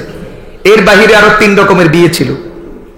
এক বিয়ে, স্বামী তার স্ত্রীকে পাঠাইতো কোনো একজন সম্ভ্রান্ত উচ্চবংশীয় পুরুষের কাছে, পাঠাইয়া বলতো তুমি ওই পুরুষের সাথে মেলামেশা করবা। এরা তাদের সমাজে কোনো দোষ ছিল না। যেমন আমাদের সমাজেও আস্তে আস্তে শরম বরম উঠতে উঠতে অনেক কিছু থেকে শরম উঠে গেছে, ঠিক না ঠিক? আপনারা এখানে অনেকে আছেন আমার থেকে মুরব্বী, আপনাদের কথা বাদ দিলাম। আমি আমার ছোটবেলায় যেগুলার শরম দেখছি এখন এগুলার আর কেউ শরম মনে করে না। যেমন আমি একটা বলি, আমার ছোটবেলায় আমি শরম দেখছি কোন মহিলা মুখ খোলা রাইখার রাস্তা দিয়ে চলবে, এটা কোনো মহিলা কল্পনাও করতে পারতো না। গ্রাম দূরের কথা, শহরও এটা কল্পনা করতে পারতো না। আর এখন গ্রামে শহরে যেখানে সেখানে মুখ খোলা এটা তো একটা সাধারণ ব্যাপার। ফাইলে আরো কিছু খুলিয়েও চলতে চেষ্টা করে, এটা এখন শরমের কিচ্ছু না, ঠিক না ঠিক? আমার স্পষ্ট স্মরণ আছে, আমাদের বাড়িতে আমাদের দুঃসম্পর্কের এক মহিলা আসছে। তো সে সুন্দর করে শাড়ি পরে, শাড়ির উপর দিয়ে চাদর টাদর সব পরছে, বোরকা পরে নাই, আর চেহারাটা এতটুকু খোলা। আমাদের ঘরে আসছে, আর আমার আম্মা তারে ঘর থেকে বাইর করেছে, তোর সাথে আমার কোনো কথা নেই, তুই বাইরে যা। কেন কেন? আমার মার শব্দ কর, তুই দইয়ুস। তুই কি? আমার ঘরে কোনো দইয়ুসের জায়গা নাই। ঠিক তাই হয়েছে, মহিলাটা ঘর থেকে সাথে সাথে বাইরে হয়ে গেছে। আমার ছোটবেলার দেখার কথা, আমি যখন শুরু দিকে মাদ্রাসায় পড়ি তখনকার কথা। আজকে কি এটা আছে? আর আপনি কি কাউকে এভাবে বলতে পারবেন তুই দইয়ুস আমার ঘর থেকে বাইরে? তাহলে তো কিয়ামত লাগবে দুনিয়াতে। ইসরাফিল সিংহে ফু দেওয়া লাগবে না, কিয়ামত এমনি শুরু হয়ে যাবে। কথা কয় না কা? আমরা তো বলি আমাদের বাংলাদেশের মাশাআল্লাহ মুসলমানের যে চরিত্র, ইসরাফিল সিংহে ফু দেওয়া লাগবে না, আমরা নিজেরও এরকম 2-4 কিয়ামত গড়াই দিতে পারি, ঠিক না ঠিক? আল্লাহ পাকের চরিত্র থেকে আমাদেরকে হেফাজত করুন। বলতেছিলাম মুসলমান, তো স্বামী তার স্ত্রীকে পাঠাইতো যে অমুক পুরুষের কাছে যাও, উচ্চ বংশীয় সম্ভ্রান্ত পুরুষ, তার কাছে যাও, যাইয়া তার সাথে সহবাস করবা, এই পরিমাণ তার কাছে থাকবা, যেই পরিমাণ থাকলে তোমার গর্ভে সন্তান আসে। গর্ভে সন্তান আসার পরে এরপরে স্বামী চাইলে তার সাথে মেলামেশা করত, এরপরে সন্তান হইতো, এটাকে নিজের জন্য বড় গৌরব মনে করতো যে আমি নিম্ন বংশ হইলেও আমার বংশের ভিতরে উচ্চ বংশের উচ্চ খানদানের সন্তান জন্ম লাভ করিয়াছে। আমরা নাউজুবিল্লাহ বলেন, বর্তমান সমাজও আছে বোরে বন্ধুর কাছে ফাটায়, আসেনি? হ্যাঁ, কথা কয় না কা, বোরে বন্ধুকে বিছানায় ফাটায়, এরকম ঘটনা জানেননি? কি ইদানিং কি ফান নাই দুই চারটে এরকম খবর? বন্ধুদেরকে দাওয়াত করে, বন্ধুদেরকে আহ্বান করে, আসো, আসেনি? আজকে বাংলাদেশের কথা বলবো না, পৃথিবীর কোন কোন দেশে এই সংস্কৃতি চালু হয়েছে, বউ বদল। তুই আমার বল্লভের রাত কাটাবি, আমি তোর বল্লভের রাত কাটাবো। নাউজুবিল্লাহ বলেন না? আরে দুনিয়াটা ধ্বংস হইতে হইতে কোথায় যাইতেছে চিন্তা করেননি? আল্লাহর আযাব গজব কি এমনি আসে আমাদের উপরে? 3 নম্বর সিস্টেম, আল্লাহর নবী বলেন 10 থেকে কম সংখ্যক পুরুষ একই মহিলার কাছে যাইতো। 10 থেকে কম সংখ্যক পুরুষ একসাথে একজন মহিলার কাছে যাইতো, তারা গিয়া তার সাথে সহবাস করতো, মেলামেশা করতো। এরপরে সন্তান গর্ভে আসতো। সন্তান গর্ভে আসার পরে কিছুদিন পরে যখন সন্তানটা প্রসব হতো, সন্তান প্রসব হওয়ার কিছুদিন যাওয়ার পরে মহিলা ওদেরকে ডাকতো, ডাইকা তাদেরকে বলতো, তোমরা জানো এই সন্তান আমার গর্ভে আসছে তোমাদের কারণে, তোমরা আমার সাথে কি আচরণ করছো তোমাদের জানা আছে, এই সন্তান তোমাদের কারণে আসছে। এরপরে মহিলা সন্তানটাকে সামনে রেখে সন্তানের চেহারার দিকে তাকায় আর পুরুষগুলোর দিকে তাকায়। মহিলার কাছে এই সন্তানের মিল যেই পুরুষের সাথে মনে হয়, তাকে ডাইকা বলে, যাও এটা তোমার সন্তান, তুমি নিয়ে যাও। শরম আসেনি? এই আমাদের সমাজ থেকে আস্তে আস্তে শরম উঠতেছে অনেক কিছুতে। এখন আর আমরা কি মনে করি না? একটা উদাহরণ দি মনে কষ্ট যাইবনি। বিয়া করছে নামনে, মহৎ দিছে নামনে, বোকার। কিন্তু আমাদের দেশে যুবকে মনে করে বউ আমার নয়, এটা জনগণের সম্পদ। কিত্তেন নাউজুবিল্লাহ বলেন মিয়া, বাদ দেন এগুলা। চরিত্র জীবনে ফাল্টাইতো না আপনি বলে, হুজুর কেমনে? যারা বিয়া করি বৈষ্ণবী ফেসবুকে ছাড়েন, কাল্লাই ছাড়েন, শরম লাগে না? বেহায়া, অসভ্য, এ অসভ্য, এ লুচ্ছা, শরম লাগে না তোর? তোর বস চেহারা ফেসবুকে ছাইরা কত ফলোয়ারের নাইট প্রেসার হয়, তো শরম লাগে না? অসভ্য কোথাকার, বেহায়া কোথাকার, জানোয়ার। হাতে বুঝাইতে স্যার বউ এটা জনগণের সম্পদ, এটা আমার একানো। জানোয়ারের ঘরে জানোয়ার। হেতার বিয়ার ভিডিও, হেতার বাসর ঘরের ভিডিও, হেতার বাসর ঘরের যুগের হেগুলা, হেতার বিয়ার ছবি সব ফেসবুকে ছাড়ি দেয়, মানুষের মজা নিতে আছে। আসেনি? কথা বলেন না কেন? আসেনি?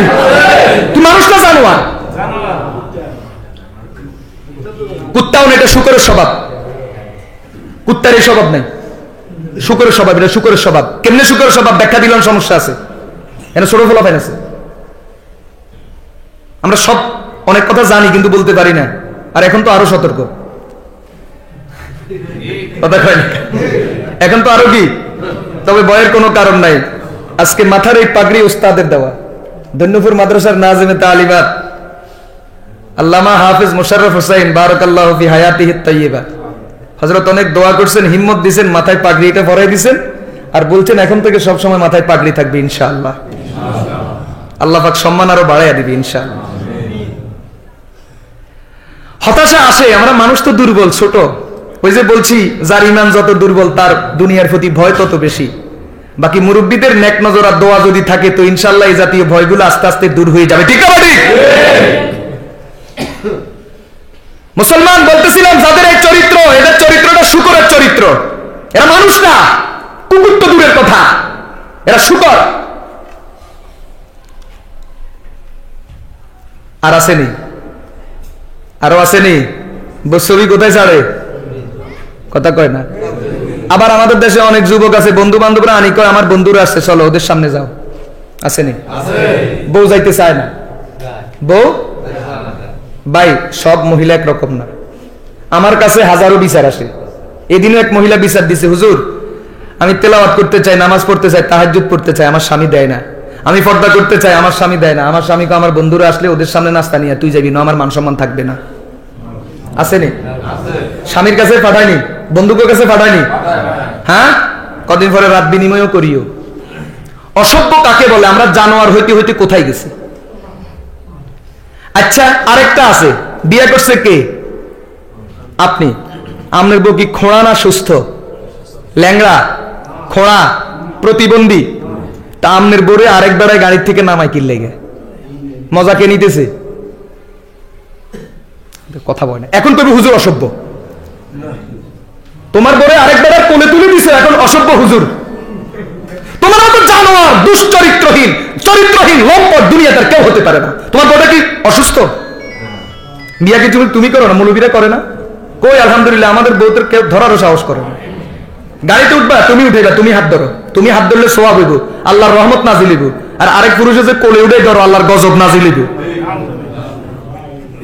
কথা কয় টাকা? আমাদের এক পরিচিত হুজুর, ওই সমাজের নিয়ম অনুযায়ী বিয়ের পরে আইসে দুলাভাই। কে নিয়ম কি? দুলাভাই কোলে লওয়া না, না বাসুরে কোলে লয়? মেয়ের বাড়িতে কোলে লেগো দুলাভাই, আর ছেলের বাড়িতে কোলে লেগো কে? বাসুরে। হুজুরে কি কয়? মজাক করিয়া কয়, এতদিন তোমাদের কাছে ছিল, এখন আমার কাছে সরো। এতদিন তোমাদের কাছে ছিল, এখন থেকে কার এটা? সরো। হুজুর বাস নিজের হাতে ধরে গাড়িতে উঠাইয়া দিছে। এরপরে আবার নিজের বাড়িতে গেছে, গাড়ির থেকে নামাইয়া ঘরে ঢুকে গেছে। কথা কয় না? আসেনি? আসেনি ঘটনা? হ্যাঁ, প্রতিবন্ধী আরেকজনের কোলে তুলে দিছো কেন? আচ্ছা, এক ঘটনা আমি জানি, বলবো না কোন এলাকার, আমি এটাও জানি, সেটা বলুন না। বাসুরে কোলে লইছে, তো বর্ষাকালের রাস্তা ফিসলা, মাশাআল্লাহ ফিসলা কাই ফুটছে, ছোট বাড়ির নিচে আর বাসুর উপরে। নাউজুবিল্লাহ বলিয়েন না মিয়া, কীর্তেন বলবেন? আমাদের সমাজে এগুলো চলে তো। আর এরকম বাসুর তো ইচ্ছা করিও ইসলা খাইব। কথা কয় না? এরকম বাসুর কইব কি রে, মজা তো দুনিয়াতে একটা নিয়া নি না, একটু ইচ্ছা করে ফিসলা খাইব। ঠিক না? ঠিক।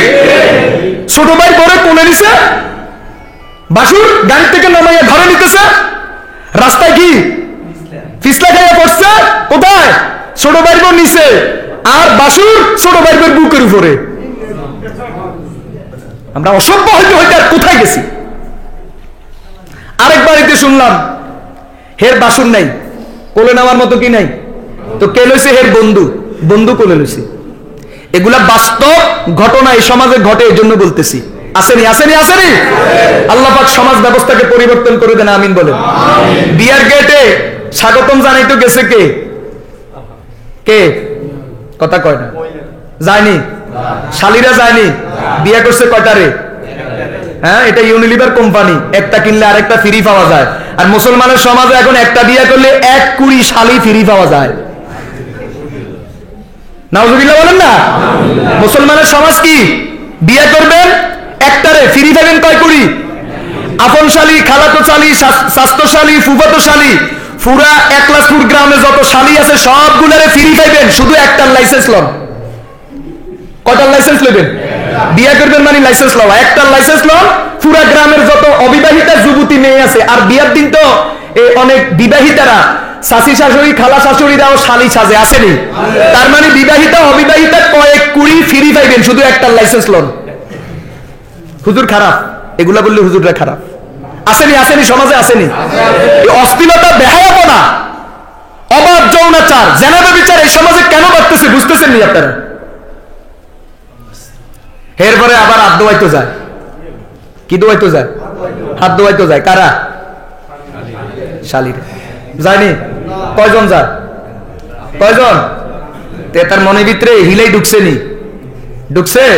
এই যে পরনারীর প্রতি আসক্তি তৈরি হওয়া শুরু হয়েছে বর্তমান বাংলাদেশে সহ গোটা পৃথিবীতে। সংসার ভাঙার পিছনে বড় কারণ ফরকিয়া। বড় কারণ কি? এ শুরু হয়েছে নি? প্রথম দিনে তার দিলের ভিতরে ফরকিয়ার বীজ ঢুকাই দিতে আছেন। এই জন্য তো তার কাছে বউ ভালো লাগে না, আরেক নারী ভালো লাগে। আর বউর কাছেও স্বামী ভালো লাগে না, আরেক বেড়া ভালো লাগে। ওই জিগার কোলে উঠছে। কথা কয় না? অশান্তি শুরু হয়েছে নি? এর 3 রকম 4 রকমের বিয়ে। 4 নম্বর বিয়ে, জাহেলি সমাজের 4 নম্বর বিয়ে ছিল 10 নয়, অসংখ্য অগণিত পুরুষ একজন মহিলার সাথে জেনা করত, মেলামেশা করার অনুমতি আছে। যে কেউ আসবা কাউকে ফিরানো হবে না। হ্যাঁ, বাবা তোমার দরবারে কেউ ফিরে না খালি হাতে। উনি দয়াল, উনার দরবারে কাউ ফিরাইবে না। যেই পুরুষই আসবে সুযোগ আছে। তো 10 জন, 20, 30, 40, 50 এভাবে অসংখ্য অগণিত পুরুষের সাথে যখন তার মেলামেশা হয়, এক পর্যায়ে সে প্রেগনেন্ট হয়, গর্ভবতী হয়। গর্ভবতী হলে কিছুদিন পরে গর্ভ খালাস হয়। গর্ভ খালাস হলে সবাইরে ডাকে, কারণ তার কাছে সবার লিস্টি আছে, তো সবাইরে ডাকে।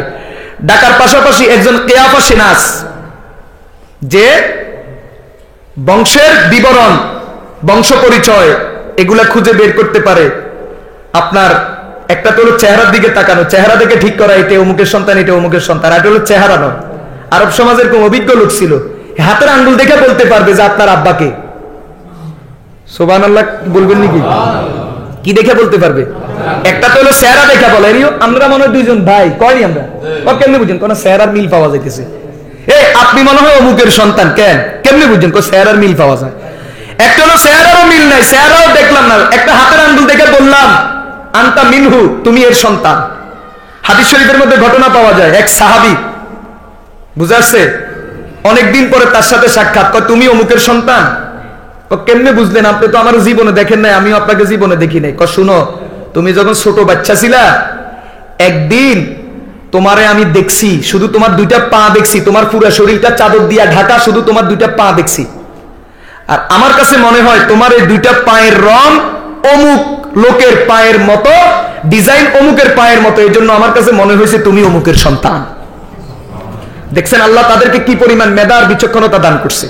তো মহিলা এরকম একজন মানুষকে ডেকে নিয়ে আসে, সবাইকে সামনে বসায়, 40 জন 50 জন সবাইরে বসায়, বসাইয়া এরপরে সবার চেহারার দিকে, হাতে পায়ের দিকে তাকাইয়া, এরপরে ছেলের দিকে তাকাইয়া বলে, ধরো এটা তুমি নিয়ে যাও। যে কোনো একজনকে দিয়ে দেয়, বা সন্তানের মালিক সে হইয়া যায়। এটা হলো জাহিলি সমাজে বিয়ের কি প্রচলন। তো ইসলাম এক প্রকারের বিয়েকে সমর্থন করে, বাকি 3 প্রকারের বিয়েকে বলে জেনা।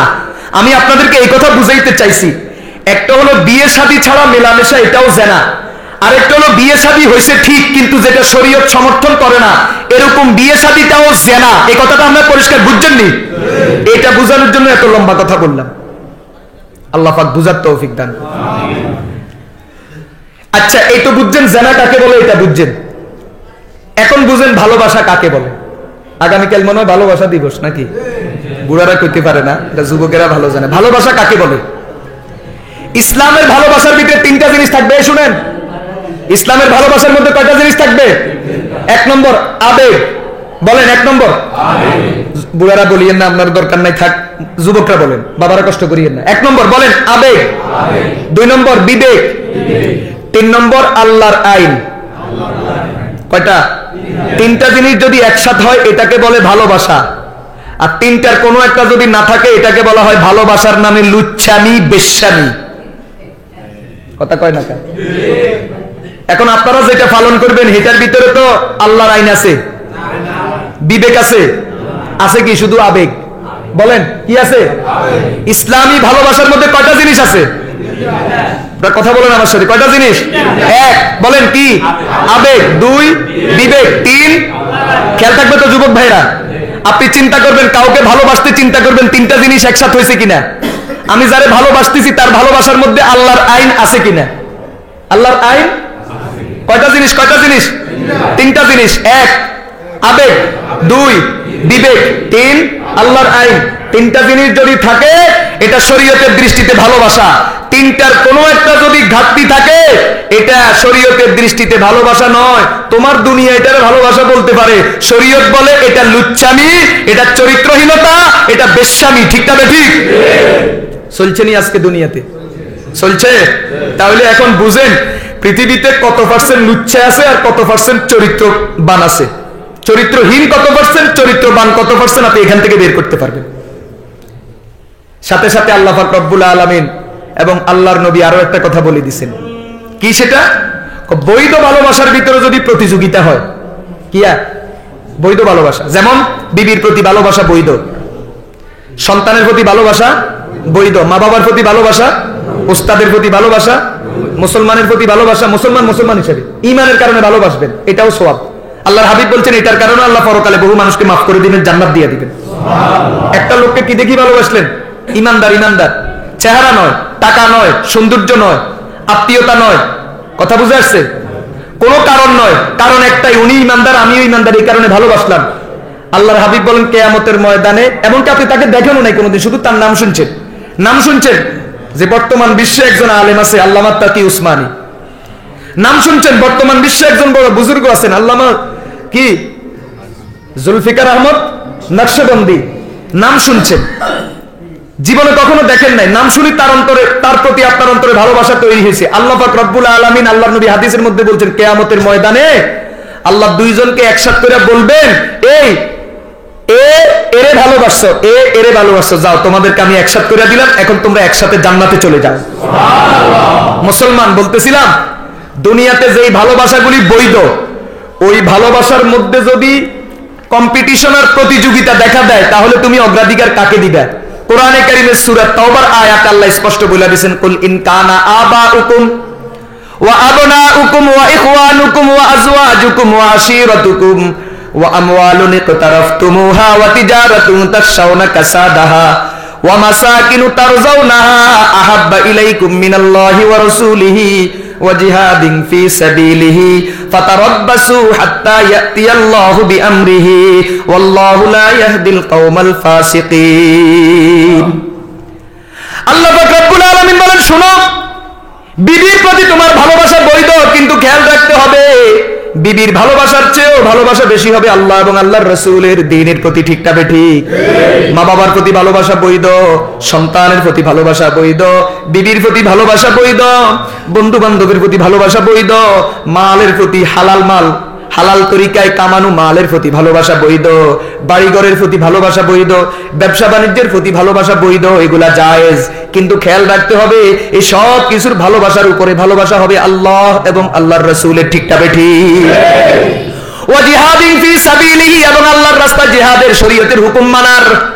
যদি এটা না করো, ফাতারাব্বাসু হাত্তা ইয়াতিয়াল্লাহু বিআমরিহি, যদি সব কিছুর উপরে আল্লাহর ভালোবাসা, আল্লাহর রাসূলের ভালোবাসা না হয়, তাহলে আল্লাহর পক্ষ থেকে গজব আসার অপেক্ষায় থাকো। আল্লাহু লা ইয়াহদিল কওমাল ফাসিকিন, অপরাধী জাতি, নাফরমান জাতিকে আল্লাহ হেদায়েত দেন না। ঠিকটা বেঠিক? বুঝে আসছেন?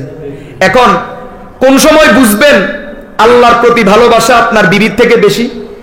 এটা বুঝার আলামত কি? বুঝার আলামত হলো যখন বিবির কথা আল্লাহর কথার বিরুদ্ধে, তখন বিবির কথা বাদ দিয়া আল্লাহর কথা মানা, এটাই হলো আল্লাহর প্রতি বেশি ভালোবাসা। যেমন আল্লাহর আইন হলো দাড়ি রাখেন। পৃথিবীতে দাড়ি ছাড়া কোনো নবী ছিলেন না, দাড়ি ছাড়া কোনো সাহাবী ছিলেন না। যত নবী এবং যত নবীর যত সাহাবী সকলেই দাড়ি রাখছেন। সুবহানাল্লাহ বলেন। আল্লাহর হুকুম দাড়ি রাখো। দাড়ি রাখা কোরআনে কারীম দ্বারা প্রমাণিত। কি দ্বারা প্রমাণিত? কেমনে বলে হুজুর? মন গড়া প্রমাণ দিয়া দিলেন। কোরআনে কারীমের আয়াতের মধ্যে আছে, মূসা আলাইহিস সালাম যখন তুর পাহাড়ে গেছে, হারুন আলাইহিস সালামরে রাখি গেছে, আয়েশা দেখে যে কওম গরুর পূজা করতে আছে, তখন মূসা আলাইহিস সালাম হারুন আলাইহিস সালামের কি দিচ্ছে? কথা কয় না, লা তাখুজ বিলিহিয়াতি ওয়ালা বিরাসি, এক হাত মাথার চুল আর এক হাত দাড়ি, দাড়ির মুঠ করি দড়ি টাইনতে আছে, ইয়াজুররুহু ইলাইহি, টাইনতে আছে, শুধু ধাক্কাইতে আছে। হ্যাঁ, দায়িত্ব দিয়ে গেলাম, দায়িত্ব কেন পালন করলে না? কওম কেন এখন মূর্তি পূজা করে? নিজের আপন বড় ভাইরে মূসা আলাইহিস সালাম এইভাবে শুধু দাড়ি ধরে ধরে ধাক্কাইতে আছে। এখান থেকে আরেক মাসালা বুঝেন, কোরআনে কারীমের আয়াত দ্বারা প্রমাণিত দাড়ি যে এক মুষ্টি, কারণ এক মুষ্টি না হলে মুঠ করি কেমনে ধরে? কথা কয় না? যারা ওই যে ছোট ছোট ব্রাশের মতো দাড়ি রাখে, এটারে কি মুঠ করি ধরন জানি? তাইলে ওলামায়ে কেরাম মাসালা বানায় না। আজকাল আমাদের দেশে কিছু নতুন মুসলমান বাড়িছে, হুজুররা বাড়াবাড়ি করে দাড়ি এক মুষ্টি, কোনায় বেজে দাড়ি এক মুষ্টি। এই বেকুব, দাড়ি এক মুষ্টি কোরআনে কারীমে আছে, কারণ এক মুষ্টি যদি না হইতো তো মূসা আলাইহিস সালাম দাড়ি মুঠ করি কেমনে ধরে? এই মিয়া যাদের দাড়ি ছোট ছোট, এটা মুঠ করি ধরা জানি হুজুর? হুজুর ধরা জানি? মুঠ করি ধরতে কি হইব? তাহলে এক মুষ্টি কোরআন দ্বারা প্রমাণিত নেই? আরে আল্লাহর নবীর হাদিস তো আছে, কোরআন দ্বারাও প্রমাণিত এক মুষ্টি দাড়ি রাখা। সুবহানাল্লাহ বলেন না? তো আল্লাহর আইন দাড়ি রাখো, নবীর সুন্নাত দাড়ি রাখো। বিবি কো না দাড়ি রাখলে আমার এই বোনেরা তোমারে বুড়া কইবা, আমারে কইব তুই বুড়া জামাইয়ের কাছে বিয়ে বইছ, তোর জামাই বুড়া হয়ে গেছে। তা আমরা তো বিয়ের আগেই বুড়া। কথা কয় না? আরে যেই বিবি আপনাকে নামাজে বাধা দিবে, যেই বিবি আপনাকে শরীয়ত মানতে বাধা দিবে, এই বিবি আপনার দুশমন। ঠিক যেই স্বামী বিবিকে দ্বীন মানতে বাধা দিবে, পর্দা মানতে বাধা দিবে, ওই স্বামী বিবির জন্য দুশমন, জাহান্নামে নিয়ে যাবে। ঠিক না ঠিক? প্রমাণ কি? প্রমাণ তাও কোরআনে কারীম, ইয়া আইয়ুহাল্লাযীনা আমানু ইন্না মিন আজওয়াজিকুম ওয়া আওলাদিকুম আদুওয়াল লাকুম ফাহদারুহুম ওয়া ইন তাফু ওয়া তাসফাহু ওয়া তাগফিরু ফাইন্নাল্লাহা গফুরুর রহিম। আল্লাহ বলেন, পৃথিবীর মুসলমান, বিবি তোমাদের জন্য নিয়ামত, সন্তান তোমাদের জন্য নিয়ামত, কিন্তু কখনো কখনো বিবি তোমাদের দুশমন, সন্তান তোমাদের দুশমন। এই আয়াতের তাফসীরে লেখে বিবি আর সন্তান কখন দুশমন হয়? বিবি আর সন্তান যদি তোমাকে নেক কাজে বাধা দেয় তাহলে এরা তোমার দুশমন, আর যদি নেক কাজে বাধা না দিয়া যদি তোমাকে নেক কাজে সহযোগিতা করে তাহলে আল্লাহর পক্ষ থেকে দেওয়া সবচেয়ে বড় নিয়ামত। আল্লাহু আকবার বলেন। এজন্য হাদিসে পাকের মধ্যে আছে, আল্লাহর নবী বলেন, আদ-দুনিয়া কুল্লুহা মাতা ওয়া খায়রু মাতাঈদ দুনিয়া আল মারআতুস সালিহা, গোটা দুনিয়াটা হলো পুরুষের জন্য নেয়ামত উপভোগের বস্তু, সবচেয়ে উত্তম নেয়ামতের নাম হলো নেককার বিবি। আল্লাহু আকবার বলেন। একজন পুরুষের জন্য সবচেয়ে বড় নেয়ামত নেককার বিবি, একজন বিবির জন্য সবচেয়ে বড় নেয়ামত হলো নেককার স্বামী। আল্লাহু আকবার বলেন। আল্লাহ আমাদের ভাইরা যারা বিয়ে করে নাই, বোনদের যাদের বিয়ে হয় নাই, তাদের জন্য, বোনদের জন্য নেককার স্বামী এবং ভাইদের জন্য নেককার বিবির ব্যবস্থা করে দেন। আর যারা বিয়ে করে ঠকছে, আল্লাহ মেহেরবানি করে তাদেরকে ঠগা থেকে হেফাজত করেন, আমিন বলেন। যদি আপনার বিবি নেককার না হয়, দোয়া করবেন আল্লাহ যেন আপনার বিবিকে নেককার বানায় দেয়। আপনার স্বামী যদি নেককার না হয়, দোয়া করবেন আল্লাহ যেন আপনার স্বামীকে নেককার বানায় দেয়। ঠিক তবে ঠিক। কেননা ইন্না কুলুবা বানি আদম বাইনা ইসবাঈন মিন আসাবিইর রহমান, মানুষের সমস্ত অন্তরগুলো আল্লাহ পাকের কুদরতের দুই আঙ্গুলের মাঝখানে, ইয়াকাল্লিবুহা কাইফা ইয়াশা, আল্লাহ যেইভাবে চান ওইভাবে পরিবর্তন করে দেন। আপনার বিবি বদকার, আল্লাহ চাইলে মুহূর্তে নেককার বানায়া দিবেন। আপনার স্বামী বেনামাজি বদকার, চাইলে আল্লাহ মুহূর্তের ভিতরে নেককার বানায়া দিবেন। ঠিক তবে ঠিক। আল্লাহ কিছুক্ষণ শিকের ভিতরে থাকার তৌফিক দিয়েছে, তো ওখানে যাইয়া দেখলাম বেশিরভাগ আসামি হইল পারিবারিক জীবনে অশান্তি। কিসের? স্বামী স্ত্রীর মামলা। তার মানে মুসলমানের সমাজ শেষ, বেফরদেগির কারণে, অশ্লীলতার কারণে সমাজ শেষ। এজন্য মামলা হামলার দিকে যাইয়া কি করবেন? আমি মাঝে মাঝে বলি, কিও ভাই আপনি যে এই বিবিরে তালাক দিয়ে আরেক গাড়ি বিয়ে করবেন, হিগা কি রাবেয়া বসরিনি কথা কোন? হিগা এই যুগের মাইয়ানো, বরং হিগা তো আরো ফরজ যুগের। জিগা বিয়ে করছেন হিগা তো একটু আগে, এটা তো আরো পরে।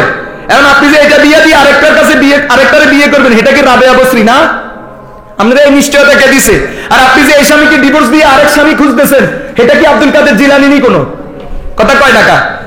এই জন্য যেটা আছে এটা নিয়ে চিন্তা করবেন, আল্লাহর কাছে দোয়া করে পরিবর্তন করবেন। আপনি যদি মনে করেন আপনার স্ত্রী অবাধ্য, আল্লাহর কাছে দোয়া করে বাধ্য বানাবেন। আপনি যদি মনে করেন আপনার স্বামী আপনার মনমতো হয় নাই, আল্লাহর কাছে দোয়া করে স্বামীকে নিজের মনমতো বানায় নেবেন। পারিবারিক জীবনে ভাঙ্গন, বিচ্ছেদ, তালাক, ডিভোর্স, মামলা হামলা, এটা কখনোই সমাধান হতে পারে না। সমাধান হলো আল্লাহর রহমত। এজন্য আল্লাহর রহমত পাওয়ার জন্য আল্লাহর দরবারে কাঁদতে হবে। ঠিক তবে ঠিক। আল্লাহ আমাদেরকে সবর দান করুন, আমিন বলেন। তো মুসলমান বলতেছিলাম, এইভাবে স্বামীর প্রতি, বিবির প্রতি ভালোবাসা এটা ভালো, কিন্তু বিবির ভালোবাসা যদি আল্লাহর আইন মানতে বাধা দেয়, সন্তানের ভালোবাসা যদি আল্লাহর আইন মানতে বাধা দেয়, ব্যবসা বাণিজ্য ভালো, কিন্তু ব্যবসা বাণিজ্য করতে যদি নামাজ কি হয়? অনেকে তো হুজুর আমরা যে কোম্পানিতে চাকরি করি সেখানে দাঁড়িয়ে রাখা নিষেধ, তাহলে তোমার এই কোম্পানিতে চাকরি করাও নিষেধ। হুজুর আমরা যেই দেশে গেছি ওই দেশে কোম্পানির আইন, নামাজ পড়া যাবে না, রোজা রাখা যাবে না, তাহলে তোমার জন্য ওই দেশে চাকরি করাও হারাম। কথা বলেন না কেন? তোমারে কে কইছে কুরিয়া যে বেলা, তোমারে কে কইছে ওই দেশে যে বেলা, যে দেশে গেলে কোম্পানি নামাজ পড়তে দিবে না, যে দেশে গেলে কোম্পানি তোমার রোজা রাখতে দিবে না, এমন দেশে যাওয়া হারাম, এমন দেশে চাকরি করাও হারাম। দুনিয়াতে চাকরির অভাব আসেনি? বলেন না দুনিয়াতে চাকরির অভাব আসেনি? বলেন পৃথিবীতে আমাদের জন্য জীবিকার ব্যবস্থা করছে কে? বলেন না কে করছে? কথা বলেন না। হ্যাঁ, আমাদের জন্য জীবিকার ব্যবস্থা আল্লাহ রাখছেন। অতএব আপনি ওইটা কেন মনে করছেন যে আপনার জীবিকা শুধু ওই দেশে? চলে আসেন ওখান থেকে, যেখানে গেলে নামাজ পড়তে পারবেন, দাঁড়িয়ে রাখতে পারবেন, রোজা রাখতে পারবেন, সেই দেশে চাকরি করবেন। বিদেশে যাওয়ার দরকার নেই, নিজের দেশে শ্রম দেন। যেই শ্রমটা বিদেশে দেন সেই শ্রমটা যদি বাংলার জমিনে দেন, ইনশাআল্লাহ আমাদের বাংলাদেশ সিঙ্গাপুর মালয়েশিয়াকে ফেল করবে। কথা বলেন না কেন? বিদেশে বদিল্লা দেয়, দেশে আয় বাবুগিরি করে। সমস্যাটা তো এই জায়গাতে আমাদের, বুঝেন নাই কথাটা? তাহলে এই কথাটা খেয়াল থাকবেনি। হ্যাঁ, চাকরি যদি বাধা হয়, ব্যবসা যদি বাধা হয়, দোকান খোলা, মসজিদে জামাত শেষ হয়, নামাজ শেষ হয়, এমনকি ওয়াক্তও যায়, এরপরে দোকান খোলা, এই দোকানদারি তোর জন্য হারাম। আর দোকানদারিও চলবে, জমাতে সময় মতো নামাজও চলবে, এমন দোকানদারি আল্লাহর পক্ষ থেকে তোমার জন্য রহমত। ঠিক তবে ঠিক। তাহলে বলছিলাম বৈধ ভালোবাসার মধ্যে যদি প্রতিযোগিতা হয়, সেখানে ভালোবাসা বেশি হবে কারটা? আল্লাহ এবং আল্লাহর রাসূলের। এক কথায় আল্লাহর আইন আর রাসূলের সুন্নাত মানতে দুনিয়ার কোনো কিছু আপনাকে বাধা দিতে পারবে না। ঠিক তবে ঠিক। যদি বাধা হইয়া দাঁড়ায়, তাহলে আল্লাহর কোরআনের অন্য আয়াতের বক্তব্য, সূরা তাগাবুনের আয়াতের বক্তব্য, এটা আপনার জন্য দুশমন। বিবিও দুশমন, সন্তানও দুশমন। এজন্য আমি বলি আমাদের দেশে অনেকের ঘরে ডাকাত বসবাস করে। ডাকাত মানে বুঝছেননি? আমনের বিবি ডাকাত, আমনের সন্তান ডাকাত, কিল্লাই এরা পরকালে আমনের বিপদে ফেলাইবে। আবার এই দেশে বহু স্বামীও ডাকাতের ঘর করে। তার মানে স্বামী বিবিকে কি করতে দেয় না? দিন মানতে দেয় না, বদ্দিনের প্রতি প্ররোচিত করে। বন্ধু বান্ধবের কাছে লই যায়, অমুকের কাছে লই যায়, তমুকের কাছে। এদেশে কিছু শাশুড়িও আছে, কয় তো চাচা শ্বশুর আছে, বোমারে লই যায় চাচা শ্বশুরের সামনে। আরে চাচা শ্বশুর তো দেবরের মতো, দেবরের তুলু মারাত্মক। কথা কয় টাকা আসেনি? আসেনি? দেবরের সাথে দেখা দেওয়া যেমন হারাম, চাচা শ্বশুরের সাথে দেখা দেওয়া হারাম, জায়েজ নাই। দুর্ঘটনা ঘটেনি? কিসে তোর শ্বশুরে না, তোর ফুফা শ্বশুর, তোর খালু শ্বশুর, কোন হলে মান সম্মান বাঁচতে না, এরকম মান সম্মানের খেতা কিলে তোর কোয়ালে লাঠি, ঠিক না ঠিক? আল্লাহর আইন মানতে হবে, তবে সমাজে শান্তি আসবে। আর যদি এগুলা না মানেন তো সমাজের মধ্যে ভাঙ্গন, ফরকিয়া, অবৈধ প্রেম ভালোবাসা, জেনাবে বিচার দিন দিন বাড়বে আর আল্লাহর গজব নাজিল হবে। ওয়া আখিরু দাওয়ানা আলহামদুলিল্লাহি রাব্বিল আলামিন। আসসালামু আলাইকুম ওয়া রাহমাতুল্লাহ।